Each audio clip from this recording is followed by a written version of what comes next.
Les élus sont tiraillés, je dirais, entre deux injonctions contradictoires qui sont l'une, l'injonction de l'État national qui est d'économiser l'espace et de densifier, alors que de leur côté, les habitants ont une demande personnelle de logement avec de l'espace et ont également une demande de quartier qui soit aéré, voire même d'être les derniers à avoir construit sur la commune. Et pour nous, opérateurs, ce que nous souhaitons, c'est une concertation entre les instances nationales, ce débat qui n'a pas vraiment eu lieu sur la densité et les modes d'habitat, les modes de construire, et qui puisse être répercuté, je dirais, avec sincérité dans les documents de planification locale, qu'on n'ait pas une règle intenable et qu'on n'ait pas des engagements pris par les uns qui soient ensuite contredits lors de l'application. Et c'est ce divorce entre un discours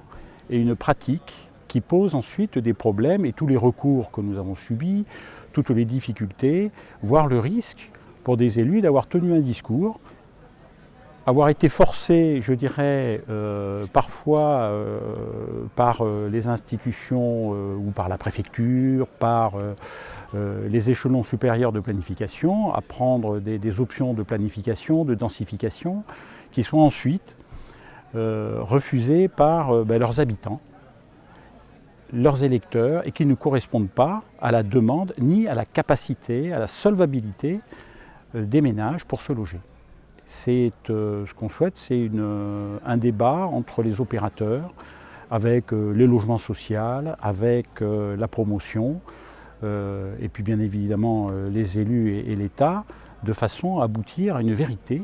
d'une situation et d'une capacité, je dirais, des individus, des personnes et du national. L'élu qui souhaite être élu doit avoir des propositions qui soient acceptées et qui répondent aux besoins des habitants présents actuellement, mais aussi les habitants futurs. Donc moi je pense qu'un discours de vérité, d'annonce, de programmes et de projets qui intègrent non seulement la dimension bâti, logement, mètres carrés, mais aussi les questions environnementales, les questions d'écomobilité, la question de la biodiversité. Est-ce que nous faisons uniquement du logement ou est-ce qu'on va faire des quartiers agréables à vivre, des quartiers avec des services, avec des écoles, des commerces? Et tout ça, une option doit être, je dirais, annoncée dans avec des aménagements, avec des projets. Et pas seulement, je dirais, des opérations, mais un projet de vie.